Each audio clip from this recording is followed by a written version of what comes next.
Are you making this biggest mistake on YouTube in 2026? So yesterday, a member in my school community asked me to give brutally honest feedback on his new YouTube channel. I gave him really good feedback, which I think would benefit a lot of you, which is why I'm making this video. So a little context of this person in my community. So he is an agency doing AI automation for businesses. So my first thing that I said to him, you only have 2 videos. I don't think you should sweat too much about your performance because YouTube is a very long-term game. You're going to be doing this for a couple of months to a couple of years, which may not show up as anything, but it will be the highest converting social media platform out there. If you want immediate gratification, like immediate views, immediate something, post short videos on TikTok, Instagram, and even that you might not even get any views. But even if you do get views there on short videos, it rarely turns into clients. However, on YouTube, if you focus on YouTube, it's really hard to get it pushed out. But when it finally does, it's just going to be the best ROI of your business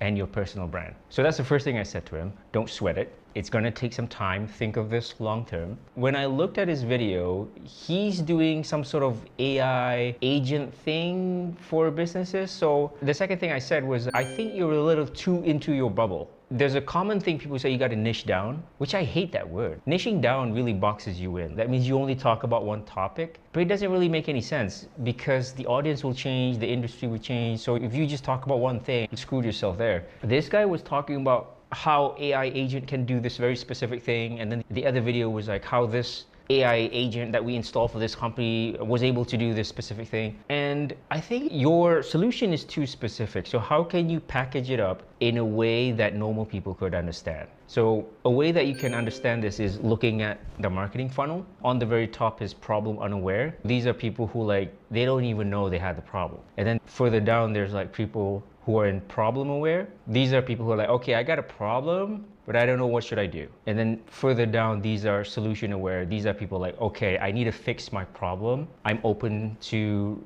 hearing any solutions, but I don't really have a particular solution in mind. And then further down there, okay, I need this specific solution for my problem, and I know that you're selling it, and I know that your buddy over here is selling it, so I'm comparing around. So what he's doing in his content is mostly for people in the solution aware kind of phase. So there's simply not many people in the solution aware as compared to the problem unaware. The biggest problem I did last year was I did too many videos that were solution aware, and it was one of the reasons why my channel didn't grow. So if you're making a video about AI agents, it could work, but consider this. Why don't you make the channel about you? You're an agency owner, a business owner, and you have overcome a bunch of problems along the way to be where you are today, right? Why don't you talk about the problems you have overcome in your business? In that story, you would probably talk about your AI agent thingy because that's the thing that you use for your business, right? So that way, the story becomes more authentic. It's not forced. It's not like an agency bro. Here's how I make this guy $2 million in 2 weeks.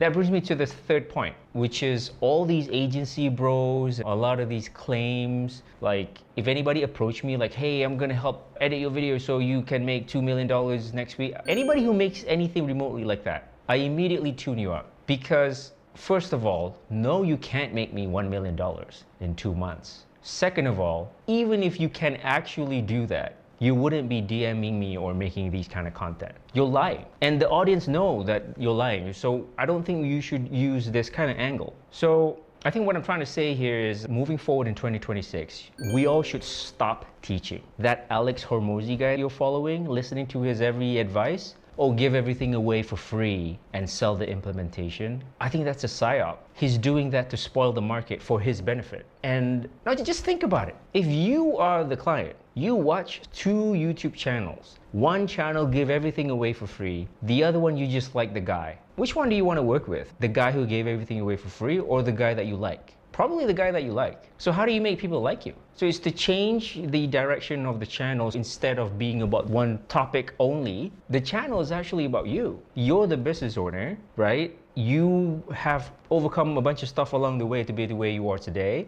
Your videos is just talking about that. And when you tell your story of all the problems you've overcome in your life, your business, guess what? It's gonna attract other business owners. And what they're gonna do is what happened to me is I shared all these stories of running my solopreneur business. And when I make these videos, you know what happens? people will DM me or get into my email list and they were like, hey, I watched your videos for a couple of months. I really like your stuff. I feel like you could help me. Is there a way we can move forward? And then we get on a call and I ask them, how can I help you? And I propose an offer and they say, yes, that's how I get clients. So all these people, they found me from my storytelling video where I talk about the problems I've overcome, not from the videos where I give value. Here's how to do this. Here's how I teach the whole 1 hour masterclass. None of that works anymore. There's AI, right? So I think to sum up, you need to stop teaching on YouTube or social media. Social media is not the place where people want to learn stuff. It's a place where people want to unwind. It's a place where people want to feel the connection with another human being. And the best way to do that is just tell your story. Tell your story about all the problems you have overcome, big or small. If you are tired of being on the sideline and not seeing the growth you want to be, try my Fearless Backstory template. Link down below.